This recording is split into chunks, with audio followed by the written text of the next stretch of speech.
justamente para gobiernos subnacionales que vamos a dar en 3 días, muy intensivos, y al cual, esta es la tercera edición, vienen responsables de gobiernos subnacionales de todo el país, representantes de empresas privadas, de ONGs.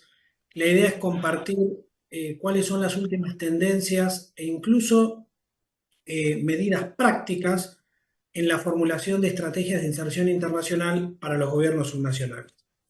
Y de eso se trata precisamente lo que vamos a ver hoy, y por eso, antes de seguir conversando, voy a compartir una pantalla con ustedes, que es la presentación que tengo para el día de hoy.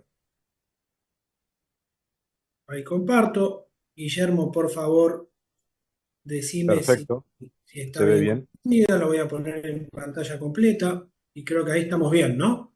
Sí, se ve perfecto. Muy bien. Bueno, y me quedo entonces con una versión reducida de la pantalla de caras, y ahí veo algunos valientes que prendieron la cámara y se los agradezco. Ah, A ver, ¿de qué se del desarrollo subnacional? Yo quiero compartir con ustedes, voy a hacerlo muy rápido porque para no aburrirlos con la presentación, y tengo mucho para presentar, 3 megatendencias que hoy están impulsando a gobiernos subnacionales a tener estrategias propias de inserción internacional. Más allá de que todos crecimos, obviamente, entendiendo que la estrategia de inserción internacional correspondía al país. En primer lugar, voy a hablar de algunas megatendencias globales, la primera de las cuales es obviamente el crecimiento de China como actor que termina con el mundo unipolar. A la izquierda ustedes ven, a la izquierda de su pantalla, cómo era el mapa de los trading partners, de los principales socios comerciales del mundo en el 2000 y cómo es en el 2020. Y lo primero que surge a las claras es que el mundo se pintó más de rojo que antes. Eso quiere decir que China comenzó a ser un socio comercial preeminente para muchos más países que lo que era en el 2000. Por supuesto, en el caso de Estados Unidos y de México no es así, pero fíjense cómo creció China, especialmente para muchos países del África y para nuestro cono sur, especialmente Argentina y Brasil. Y a la derecha tienen algo que constata la importancia relativa cada vez mayor que tiene China, que es la muestra de cómo su crecimiento económico superó a todas las medidas que se le ocurran, al crecimiento del Standard Poor's en Estados Unidos, de los países de alto ingreso. ¿Ustedes ven el cursor cuando yo lo uso? Sí, ¿no?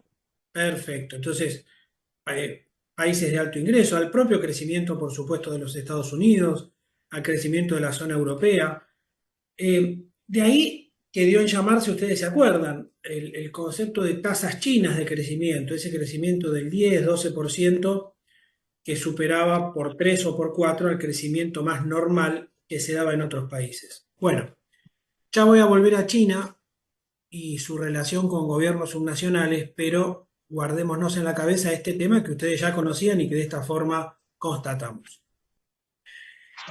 Para incluso ver la importancia de China como socio comercial, fíjense en el mapa de Argentina, y estoy seguro que ya están viendo La Pampa, la importancia que tiene China como socio comercial en las provincias argentinas. Eh, y en cada caso hay una explicación. Por ejemplo, en la zona núcleo de la Argentina tiene mucho que ver con las exportaciones industriales y agroindustriales que surgen de esa zona. En el caso del norte tiene mucho que ver con minerales críticos como el litio. En el caso del sur también con minería que va más a Estados Unidos y con exportaciones de productos del mar.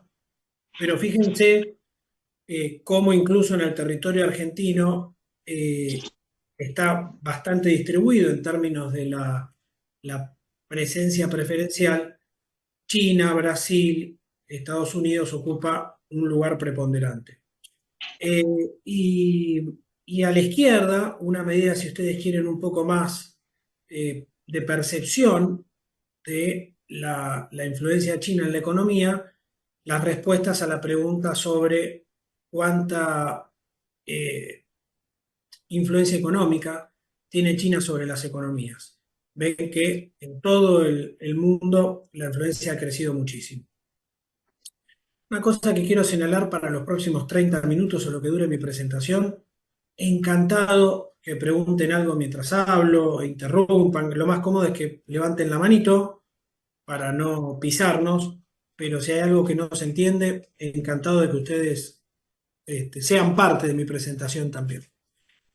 La segunda mega tendencia a la que quiero referirme es el cambio climático. El cambio climático, ustedes lo saben mejor que yo, no hace falta ya ser especialista en cambio climático para darse cuenta que algo en el mundo está pasando con el clima que antes no pasaba.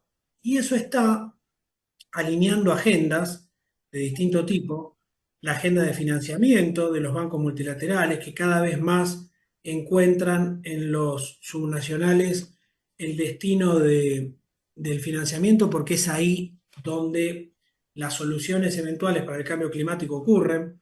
Para que tengan una idea, el 70% de los gases de efecto invernadero se producen en las ciudades. Por lo tanto, es en las ciudades en donde también está la solución para hacer frente a esos desafíos. También lo que se llama los préstamos verdes o el mercado de carbono, algo que tienen a la derecha, creció muchísimo y es muchas veces en los subnacionales en donde están las oportunidades más importantes para el mercado de carbono, tanto en áreas de reforestación como en áreas de conservación, algo que probablemente en La Pampa ya se esté desarrollando en muchas superficies. La tercera y cuarta mega tendencia es una que a la zona de donde en general muchos de ustedes son, le impacta muchísimo y quizás por el lado positivo. La cuestión de la seguridad alimentaria y la cuestión de la seguridad energética. Eh, a partir de fenómenos globales, incluyendo, por ejemplo, la pandemia y la propia guerra de Ucrania, estos dos temas ganaron en relevancia, seguridad alimentaria y seguridad energética. Sí, sí, son las 7 voy entonces. Bueno, pongo que yo no hice cursar la educación física. Ahí le pido a quien está con el micrófono abierto que lo cierre. Ganaron preeminencia, como decía, seguridad alimentaria porque las cadenas logísticas a partir del COVID se resintieron y por lo tanto la posibilidad de llegar con la cantidad, llamémoslo, de comida necesaria, especialmente de commodities, a distintos lugares del mundo se complicó y eso se empeoró incluso a partir de la guerra de Ucrania en donde algunas de las rutas más importantes para la salida de cereales de lo que sería una suerte de pampa ucraniana, que es la otra zona la otra gran zona fértil del mundo, junto con nuestra Argentina, Brasil y los Estados Unidos, se complicó justamente a raíz del conflicto bélico en Ucrania. Entonces, la cuestión de la seguridad alimentaria, de cómo, más que producir la cantidad de alimentos, cómo hacerlos llegar al lugar donde lo necesitan, se convirtió en una prioridad global. Y del mismo modo, la seguridad energética. ¿Por qué? Porque, entre otras cosas, Europa, que se alimentaba del gas ruso, y para eso había financiado la construcción de dos gasoductos, el Nord Stream 1 y el Nord Stream 2, se vio resentida en esa posibilidad, producto justamente de no poder tener más a Rusia como socio estratégico confiable. De ahí que estos dos fenómenos, el de las cadenas logísticas y el de la confiabilidad del socio, dieron lugar a dos conceptos que ustedes deben haber escuchado, y si no vale la pena que se los graben porque están hoy muy en boga, que son los del nearshoring y los del friendshoring. El nearshoring hace referencia a la posibilidad de establecer un acuerdo de producción y de comercialización con los cercanos, es decir, con los destinos que por estar cercanos geográficamente no están sujetos a grandes variaciones productos de alguna disrupción como fue la pandemia.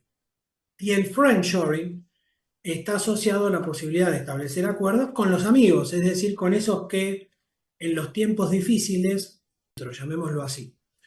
Un hecho adicional que hace a la seguridad energética global es la disponibilidad de minerales críticos, especialmente el cobre y el litio. ¿Por qué? Porque minerales críticos, como todos ustedes saben, el cobre y el litio son los dos elementos principales que llevan las baterías eléctricas, que cada vez más energizan una porción mayor de vehículos, de motores. El mundo va hacia eso. Y para eso se necesitan minerales críticos, y ahí tienen el triángulo del litio que conformamos entre Argentina, Chile y Bolivia. Y ya voy a volver sobre eso. Cuarta o tercera megatendencia que también hoy está, digamos, incidiendo muchísimo en el contexto internacional es la polarización de las democracias. Es decir, eh, algo que ustedes seguramente ven cotidianamente en nuestros intercambios políticos en el país, pongámoslo así, no nos pasa a nosotros solos en el mundo. Eh, Hoy la democracia en el mundo está sujeta a fuertes, digamos, fuerzas de polarización, producto, entre otras cosas, de que la satisfacción con los resultados de la democracia, con los resultados de los bienes públicos que la democracia produjo, también están siendo, digamos, opinados por parte de los ciudadanos. Y por eso a la derecha de la pantalla de ustedes tienen una pregunta muy relevante que hace Latino Barómetro, una encuestadora de toda América Latina, una pregunta que hace todos los años desde hace mucho tiempo, que indaga acerca de la disposición de la ciudadanía en cada país de, entre comillas, sacrificar un poquito de democracia por un poquito más de resultados, llamémoslo así. Y ahí ven cómo, de manera gradual, pero definida, aumentan las respuestas de la porción de los ciudadanos que están dispuestos a tener una democracia, si ustedes quieren, un poco menos plena, pero con un poco más de resultados.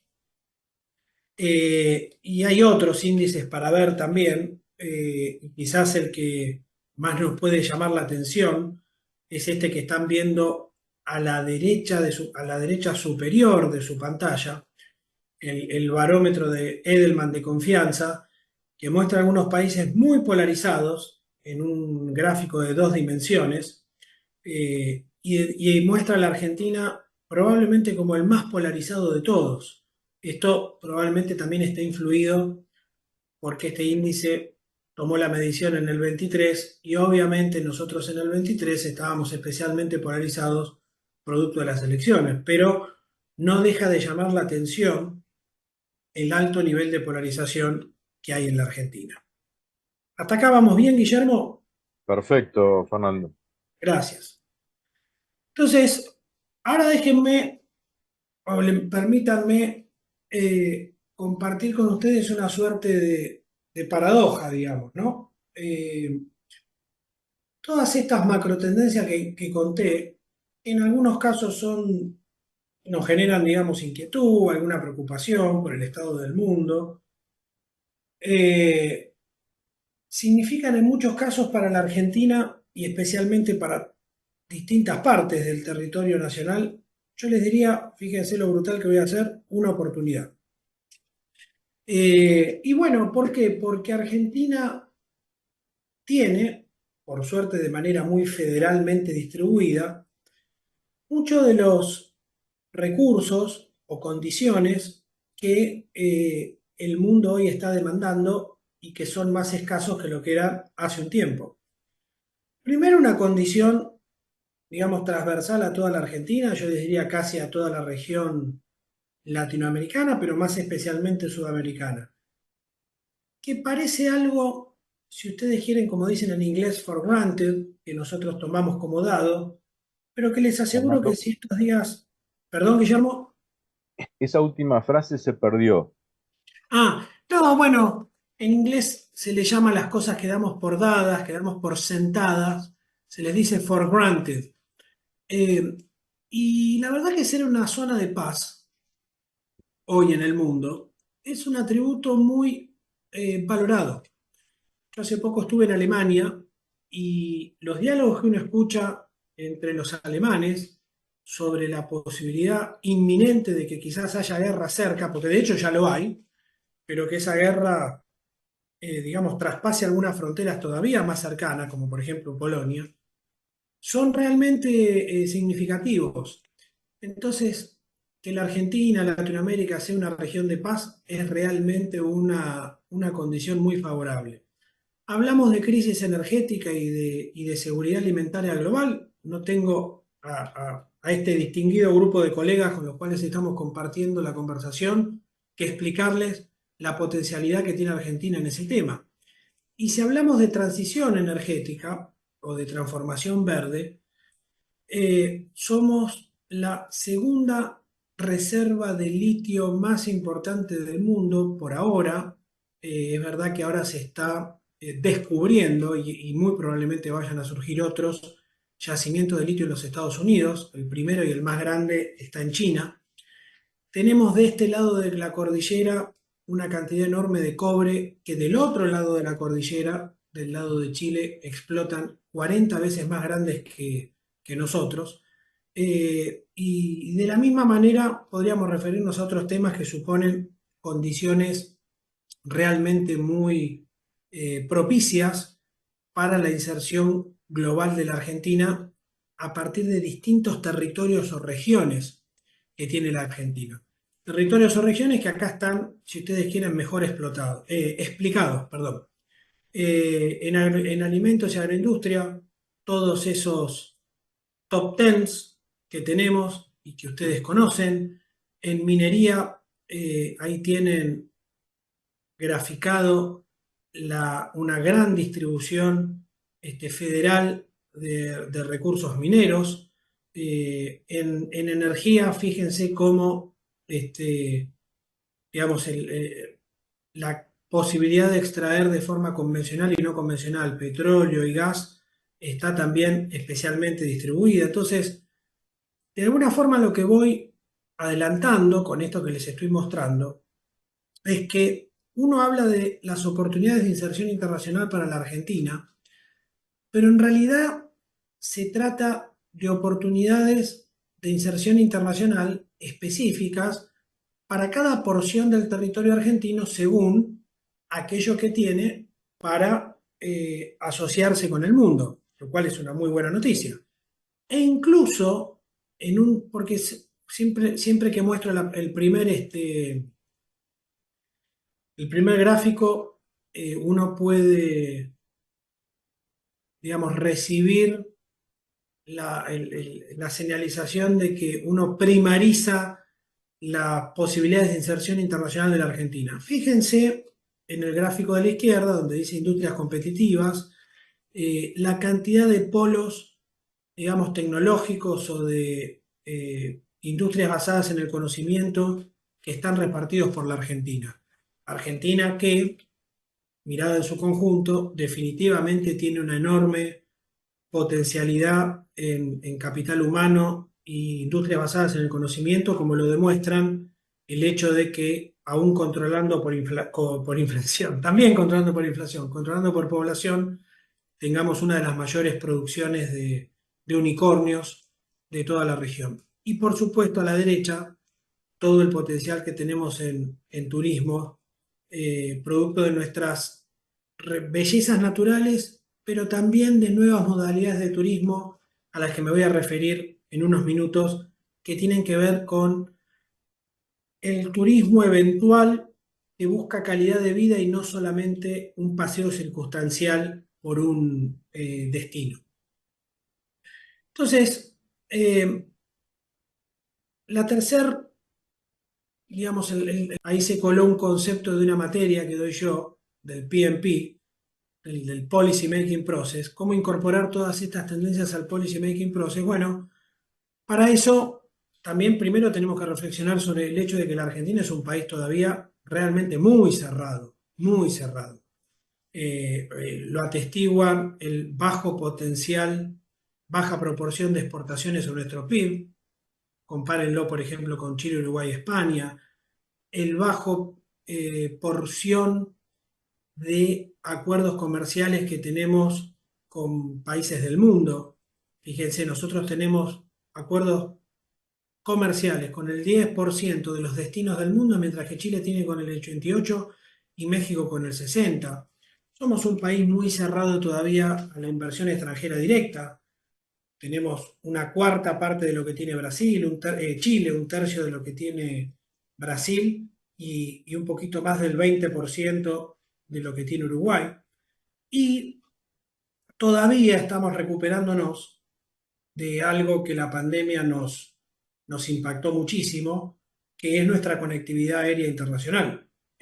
Argentina es un país con todas las potencialidades que les dije antes, pero al que solo se puede llegar en avión porque estamos acá abajo y lejos de casi todo el mundo. Entonces, en la medida que no mejoremos nuestra conectividad internacional, muchas de las condiciones que les señalé antes no se pueden realizar. Ahora, metiéndome un poquito más, ¿cuánto tiempo me queda, Guillermo?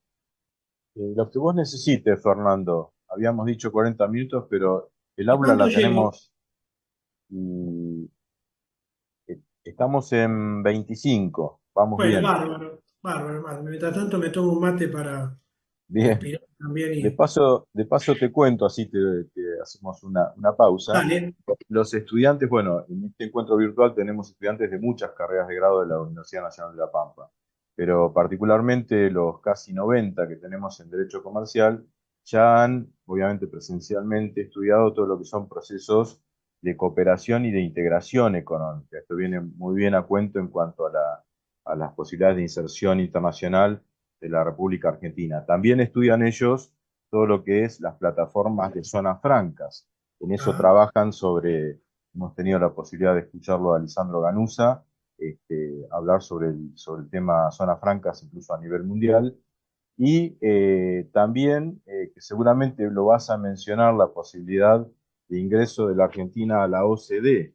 Eh, sobre eso tienen que hacer justamente un estudio, una reseña, eh, para presentarlo en el curso. Y hemos tenido también la posibilidad de escuchar la palabra de Marcelo Scaglione sobre ese tema. Así que, y después te quería comentar eh, otro minutito más de pausa, si querés tomate otro mate, dale. y anunciárselos a los estudiantes que para el 21 de mayo ya tenemos concertada la visita a lo que es para La Pampa, la agencia de Inversiones y Comercio Exterior, ICOMEX La Pampa, una visita presencial, que es justamente una ONG acá en la provincia de La Pampa, cuya misión central es la de posicionar la provincia con productos, el talento que tenemos en La Pampa, productos y servicios en el mundo, y también resultar como puerta atractiva, facilitadora para inversiones en la provincia de La Pampa. Esta es una ONG que representa al sector privado, al público y también al Banco de La Pampa, que es una sociedad de economía mixta con capitales accionarios privados y públicos. Felicitaciones, Guillermo, por la currícula, por la extensión universitaria, como está señalando, pero especialmente además por tener claro, esta conversación lo atestigua y todo lo que contaste de Marcelo y el OSD y la agencia, tener claro el imperativo de la internacionalización. Hoy vamos a ver un montón de gráficos y les voy a decir un montón de cosas. Si ustedes me preguntan qué me gustaría que ojalá se lleven de esta hora y un poquito más que vamos a conversar, como dirían en inglés, go global, porque no importa el lugar desde donde estás, más chico, más grande, más denso, más conectado con el mundo se volvió más chico, como lo mostró por la negativa, si ustedes quieren, el COVID, como lo muestra algunos de los mapas que mostré al principio, donde muestra la forma en que los actores globales fueron llegando también a la Argentina, pero también para el tema de las oportunidades. Así que te diría que mi gran felicitación a vos que liderás todo este proceso y a todos los colegas es esta apuesta que están haciendo en la currícula de la internacionalización. Apuesta que no somos los primeros en hacer. y el mundo lo viene haciendo hace tiempo. Y ahí les dejo un par de ejemplos. El London and Partners es como una suerte de agencia para la promoción exterior como la que contabas recién de La Pampa. Es una, una iniciativa público-privada de Londres que se propone posicionar a nivel internacional Londres y sus motores del crecimiento, para llamarlo como llamábamos a los nuestros, con ese nivel de impacto que ven allí en la pantalla. Indiana, la estrategia de reputación global de Indiana, un estado de los subnacional de los Estados Unidos. Eh, los Estados Unidos, de hecho, a nivel de gobierno federal, hace un año el Departamento de Estado inauguró una oficina especial, se llama Special Envoy for Subnational Diplomacy, un enviado especial del presidente de los Estados Unidos para que los Estados Unidos se vincule, el gobierno federal, de manera directa con estados subnacionales en el mundo. Serían nuestras provincias y nuestras ciudades. ¿Y por qué? Y un poco la respuesta está en la foto de abajo. La foto de abajo es del 2018 y lo muestra el entonces gobernador Morales recibiendo a Xi Jinping, el premier chino, cuando ocurrió aquí el G20 en el 2018. Y la verdad que de manera muy inteligente el gobierno argentino, en ese momento lideraba el presidente Macri, le dijo a Morales, vamos a decirlo más coloquialmente, andá vos a recibirlo, porque justamente Jujuy estaba en pleno proceso de expansión de su operación de litio y en pleno proceso de expansión de su parque solar energético, lo que después fue Cauchari y hoy es uno de los parques solares más grandes del mundo, del mundo. Entonces, ¿en qué tiene que ver lo de Estados Unidos con lo de China? Bueno, ustedes un poco se lo imaginan. Estados Unidos ve que en Argentina, como en otros lugares del mundo, China, por las condiciones que les señalé al principio, también avanza con prisa y sin pausa, modificando un poco el dicho, en la relación directa con los gobiernos subnacionales que tienen, por ejemplo, en el caso de la Argentina, como dice el artículo, Guillermo me va a ayudar, 126 creo que es, dominio original. 124. 124, perdón doctor, 124. estoy seguro no iba a fallar. Dominio originario de los recursos, ¿no? Que indica nada más y nada menos que eso que está abajo del suelo o en las montañas o es propiedad originaria de los estados subnacionales. Eh, por eso entonces China avanza de esa manera y Estados Unidos le responde con el enviado especial para diplomacia subnacional. Y también ustedes ven los diarios y ven los portales y vemos cada vez más cómo ciudades y estados empiezan a ser cada vez más protagónicos en términos geopolíticos. Por ejemplo, un estado como California es la economía número 4 del mundo.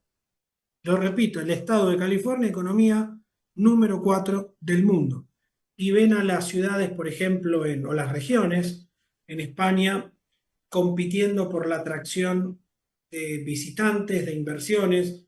A la salida de la pandemia, probablemente ustedes, muchos lo leyeron y si tuvieron la suerte de ir, lo vivieron. Madrid, vamos a ponerlo así, salió mucho mejor de la pandemia que Barcelona. Y hoy por eso Madrid es una de las ciudades de mayor reputación global para vivir, para estudiar, para trabajar, para hacer negocios, versus una Barcelona que por supuesto siempre será hermosa, especialmente por esa costa, pero que quedó un poco atrás en términos de ambiente de negocios. O por ejemplo lo que pasó entre San Francisco y la zona del Silicon Valley con Florida y Miami, que también de alguna forma reemplazó a, voy a contar también más adelante, el capital humano sí a la calidad de vida. Entonces, dime qué calidad de vida tienes y te diré qué capital humano se elige radicarse en tu ciudad, en tu provincia. Bueno, esto voy a pasar esto. Bueno, a ver, metiéndonos un poquito en la taxonomía de las redes internacionales. Para empezar, fíjense la inflación de networks de ciudades que hubo en los últimos 20, 30 años. Fíjense además cómo esa inflación se da especialmente después de la Guerra Fría. Eh, en muchos casos muy explicadas en los últimos 15, 20 años por la cuestión medioambiental, porque como les decía, es allí donde más acción colectiva de las ciudades hay, probablemente la institución más importante en materia de agrupamiento de ciudades es el C40. Nosotros en la ciudad tuvimos la oportunidad de, Buenos Aires es socio del C40, quien era entonces el jefe de gobierno, Horacio Rodríguez Larreta, era el vicepresidente por América Latina, y organizamos el año pasado, quizás alguno escuchó, la cumbre global de alcaldes del C40. Es como la Champions League del encuentro de las ciudades en el mundo, que está muy digamos, agrupada en torno a la cuestión medioambiental. De la misma manera, nosotros en el 2018, nosotros digo la ciudad de Buenos Aires, cuando ocurrió el G20 en, en Argentina, impulsamos desde la ciudad de Buenos Aires la creación del Urban 20. El Urban 20 es lo que se llama en el G20 un engagement group, un grupo de afinidad, así como los hay de think tanks, de negocios, hay un Women 20, eh, que se propone dialogar, establecer un diálogo entre gobiernos subnacionales y presidentes sobre cuestiones de escala de impacto global que tienen epicentro subnacional. Ejemplo, para ser más claro, como les dije antes, el cambio climático. Cambio climático, el 70% de los gases de efecto invernadero se realizan en las ciudades, entonces es en las ciudades en donde hay que ir a buscar las soluciones para los gases de efecto invernadero. Por ejemplo, cambiando la matriz energética de los sistemas de transporte, tratando de ir hacia salir de la combustión y pasar hacia una matriz eléctrica, para lo cual se necesitan los minerales críticos y ahí vamos para atrás de nuevo en el cuento. Otro tema fundamental de epicentro de impacto global y epicentro local son los fenómenos de migraciones o desplazamientos, tanto producto del cambio climático como de guerras o conflictos. ¿A dónde van a parar aquellos que van a buscar una oportunidad mejor? A las ciudades, porque es ahí donde están, donde hay dinamismo, donde hay trabajo, donde hay multiculturalidad. Entonces, hay una serie de temas de importancia global que son los subnacionales en donde está por lo menos radicado el principio de solución. Por eso en el 18 creamos con otras ciudades de países del G20 el Urban 20, que les diría es uno de los legados que más orgulloso me siento de haber impulsado porque es el día de hoy, varios años después, que a medida que pasan los G20 sigue existiendo como institucionalidad consolidada. Es como que Argentina, a través de Buenos Aires, le legó al G20 un espacio de trabajo internacional. Les había contado lo del representante especial para el Subnational Diplomacy en Estados Unidos, y en Argentina existe un espacio que hay que aprovechar más, me parece, que es el del Consejo Federal de Relaciones Exteriores, un espacio dentro de la Cancillería Argentina que reúne a todos los representantes de relaciones internacionales de los países, de las provincias argentinas. Voy a entrar en el final. También hay una arquitectura internacional que está cada vez más mirando a lo subnacional, por las mismas razones que les dije antes. Me voy a referir solamente a un tema que hoy, si ustedes quieren, es de fuerte discusión adentro de los organismos multilaterales. El BID, el Banco Mundial, la CAF, tienen como gobernadores, es decir, accionistas, a los representantes de los gobiernos nacionales, porque es a través de los ministerios de Hacienda que formulan los préstamos e incluso los aportes de capital. Sin embargo, por todas las razones que dije antes, cada vez más son las provincias y las ciudades en donde están, llamémoslo así, los desafíos de desarrollo que habría que atender con ese financiamiento internacional. Entonces tenemos una arquitectura de financiamiento que hoy desencaja un poco de la necesidad de financiamiento. Y allí es donde se dan algunas discusiones que hoy están muy presentes en la Argentina, producto de otros problemas propios que tenemos en la Argentina, como la necesidad de reducir el déficit fiscal, pero que hoy en los organismos de crédito está muy en boga ver cómo los organismos llegan más directamente a los subnacionales sin tener el poder de veto del Estado federal. Y un tema, como señalaba el propio Guillermo, que les aseguro que en la Argentina se viene con todo, que es el proceso de acceso a la OECD y lo que va a requerir de parte de los gobiernos subnacionales en materia de reformas institucionales. No quiero extenderme porque seguro que lo vieron en otro lado, pero la OECD es ese club de estándares de alto nivel en materia institucional al cual Argentina ha decidido ingresar y que supone toda una serie de reformas, muchas de las cuales comprometen a las provincias.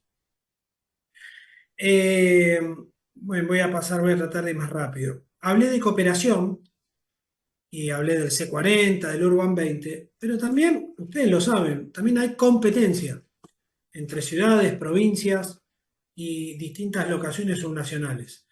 Esas competencias se captan en rankings, se captan en premios internacionales y todas las ciudades y provincias del mundo están buscando posicionarse con algún atributo distintivo que atraiga al capital humano, que muestre que el ambiente de negocios es el propicio para llevar adelante una empresa, que muestre que el entorno natural en el que se desenvuelven es el más preciado para la calidad de vida. Recuerden esto que les dije, la calidad de vida como un gran atractor de capital e inversiones. Y por eso, y este es un poco el corolario, cada vez son más las ciudades del mundo que formulan, ciudades y provincias que formulan sus estrategias de inserción internacional, sus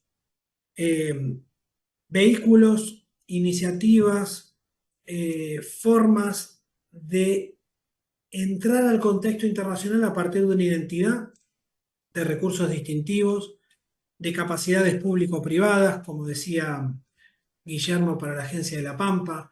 Ya no se puede descansar exclusivamente en la estrategia país, digamos, porque si bien es muy importante y tampoco se puede escapar de la estrategia país, porque un buen un buen código postal país siempre te va a beneficiar y un mal zip code siempre te va a tirar un poquito para abajo, pero es verdad que aún dentro de un buen zip code o aún dentro de un mal zip code, eh, hay espacio para una identidad bien formulada y sobre todo una estrategia de inserción internacional.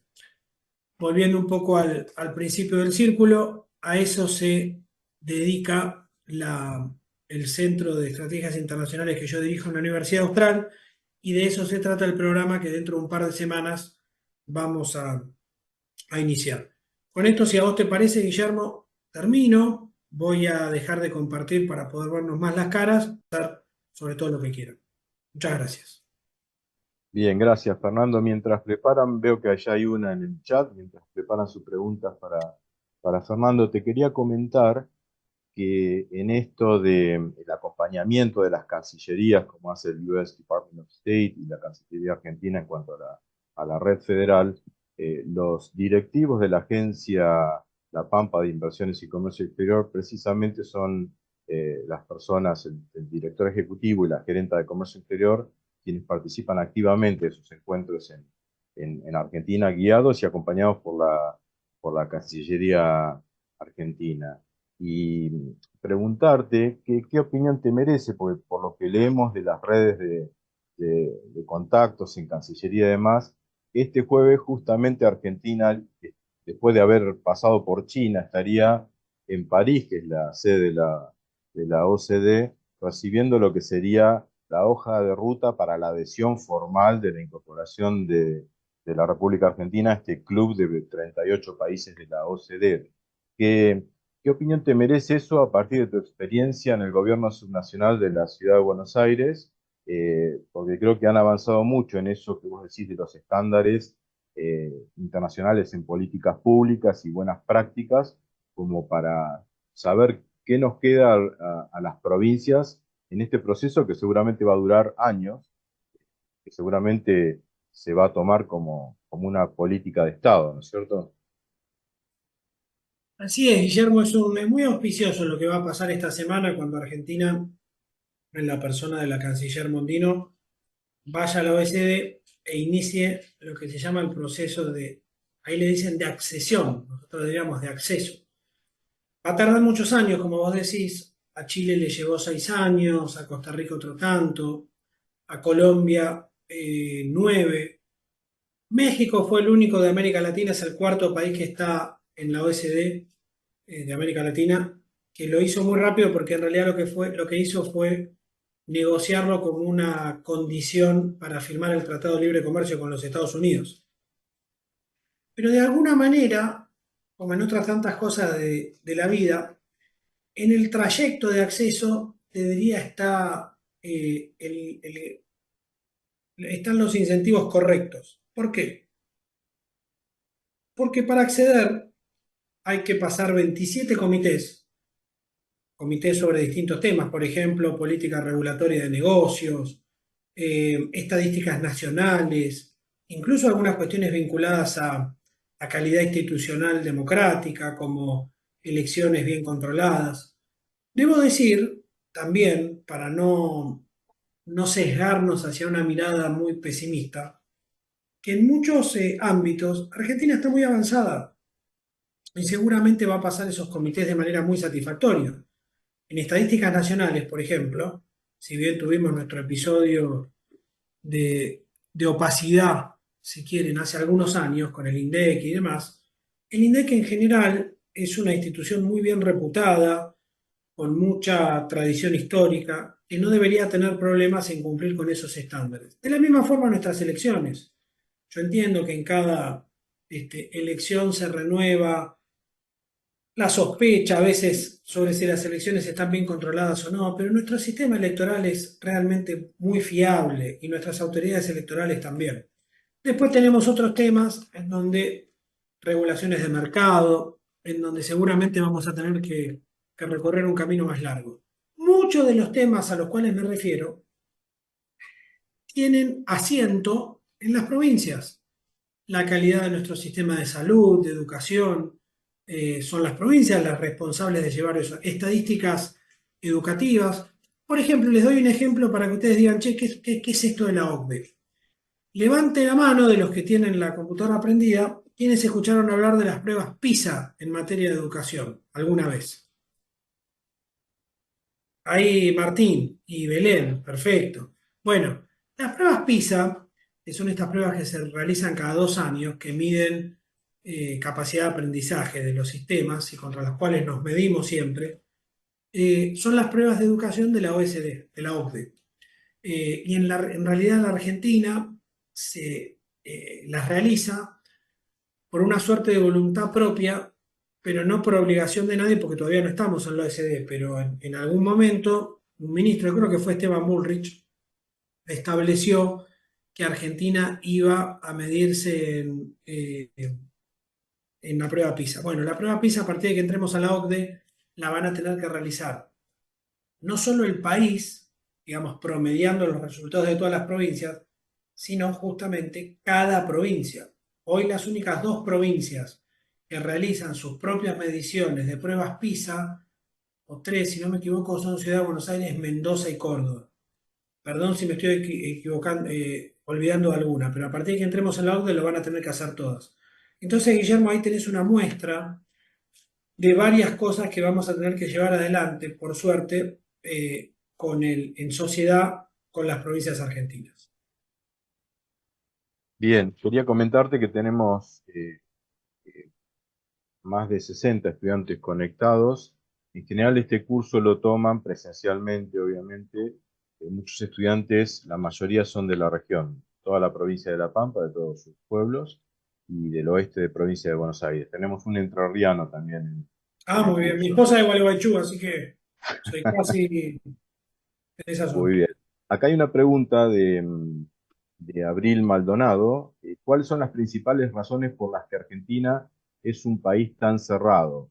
¿Políticas del Estado o falta de incentivo privado? Pregunta Abril. Gracias, Abril, por tu pregunta. Es una muy buena pregunta y obviamente es una historia larga, pero yo te diría que, y Guillermo, perdóname la coloquialidad, pero en un punto se parece a esa pregunta este, tan elocuente que a veces se formulan en Twitter, sobre todo, ¿cuándo se jodió la Argentina, no? ¿Por qué Argentina es un país tan cerrado? Bueno, desde un punto de vista de la explicación histórico-política, porque los actores que con poder en la Argentina, y me refiero no solamente a los de poder político, sino también a los de poder económico, eligieron un equilibrio en el cual la Argentina en las últimas décadas, no importa, no vamos a ubicar el lugar específico en ningún lugar, eligió cerrarse más que abrirse al mundo en términos de su modelo de negocios, de su modelo exportador, eligió, digamos, hacer crecer el mercado interno, lo cual muchas veces es muy bueno, eligió proteger algunos sectores que atendían el mercado interno, pero bajo esas condiciones no tenían la posibilidad de competir internacionalmente. Eh, Eligió priorizar, digamos, algunos acuerdos muy limitados con socios regionales, por ejemplo, como Brasil, y de ahí el Mercosur, pero no apuntar a ser un país, digamos, de ambición global en términos de dónde desarrollar su producción, y todo al amparo de un sistema de incentivos que, digamos, premió, si vos querés, la constitución de industria interna, del empleo interno, por sobre la posibilidad de competir globalmente con todos los desafíos que eso significa. Es una historia muy sintética, seguro hay otras interpretaciones, pero siempre nos comparan, por ejemplo, Abril, con el derrotero que siguió a Australia, que siendo un país de características muy similares hace algunos años al tipo de matriz productiva que tenía la Argentina, eligió ir global en vez de encerrarse en su territorio. Y los derroteros de desarrollo realmente fueron muy distintos y hasta de hecho yo creo que mostré un, un slide, denme un segundito, que mostraba un poco eso. Miren, acá les muestro, voy a compartir un segundito. Es el ejemplo de Nueva Zelanda también, ahí muy cerquita de Claro. Australia, como muy parecido a la Argentina, en tanto es 10 veces menos territorio, 10 veces menos población, socio comercial importante para nosotros Brasil, para ellos Australia, las contraestaciones, eh, digamos recursos y una economía primaria muy similar a la Argentina, donde si superpusiéramos el territorio de Nueva Zelanda sería un arco que va desde los lagos del sur hasta Rosario, en esa misma latitud. Es decir, que luchan contra las mismas distancias por fletes, costos, Claro, contraestaciones y demás, y Nueva Zelanda logró, eso lo analizamos con los estudiantes, convertirse en una de las economías más robustas del mundo, ¿no? así es, Guillermo, qué bueno que hayan visto eso. Acá tenés dos trayectorias, que da un poco de cosa mirarla, pero bueno, es la realidad y no nos podemos enojar con la realidad. Hace muchos años partíamos de realidades muy similares y a partir de elecciones distintas, donde va mi cursor es el trayecto del PBI per cápita de Argentina y ahora donde va mi cursor es el de Australia. Definitivamente tenemos una brecha de desarrollo muy grande partiendo desde condiciones bastante parecidas hace ya mucho tiempo. Voy a dejar de compartir. Pero muy buena pregunta, Abril, muchas gracias. Bien, había otra pregunta, pero creo que ya está respondida, está en línea con digamos, las velocidades de inserción internacional y los problemas de posicionamiento que puede llegar a tener Argentina. Creo que estamos ya en hora de lo que habíamos conversado, Fernando. Eh, Quería agradecerte y comentarte que en los próximos encuentros, que tenemos dos más virtuales, vamos a profundizar justamente los ejes que vos mencionaste en una de tus diapositivas, que es ese llamamiento a la acción a partir de la Agenda 2030 de ONU con los ODS, y cómo nos puede marcar también una hoja de ruta que además de hoja de ruta y metas debería ser una rendición de cuentas sobre bienes públicos, ¿verdad? Así es.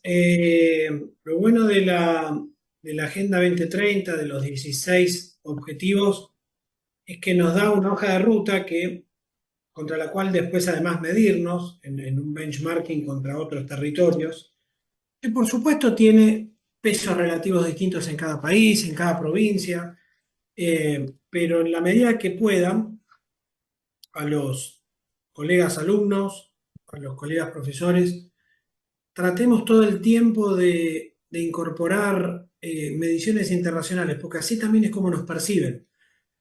Cuando yo estaba en la ciudad, durante los 8 años creamos, al principio de los 8 años, creamos un equipo específico que hacía seguimiento de rankings internacionales en donde la ciudad aparecía, la ciudad de Buenos Aires.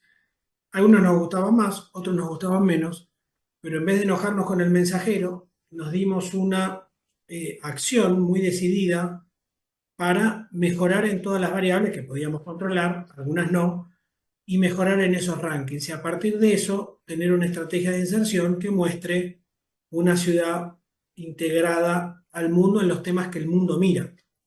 Entonces, el imperativo de la inserción internacional, de tener una estrategia, no dejen de animarse a aprovechar todas las oportunidades que hay ahí afuera, porque el mundo se volvió, como decía Thomas Friedman en un libro, más flat, más plano. Entonces, tenemos muestras de las buenas y de las no tan buenas que muestran que cada vez más lo que pasa en un lugar del mundo nos afecta a todos. Y teniendo un país con tanta oportunidad para insertarse en esta coyuntura a nivel global, realmente sería un pecado no hacerlo, ¿no? Bien, bueno, solo me resta, Fernando, agradecerte tu tiempo, un privilegio escuchar tu palabra en este espacio virtual de la Universidad Nacional de La Pampa. Y como decía el decano, y creo que vos lo comentabas, quizá comprometer algún encuentro presencial futuro, y lo vamos a hacer compartiendo seguramente un buen asado acá en la provincia de La Pampa. Así que muchísimas gracias y bueno, estaremos en contacto. Gracias a vos, Guillermo, como representante de todo este grupo, a la institución también y a todos los colegas, mucho éxito en lo que sigue y no dejen de ir internacional. Gracias, Guillermo, un abrazo a todos. Gracias. Hasta luego.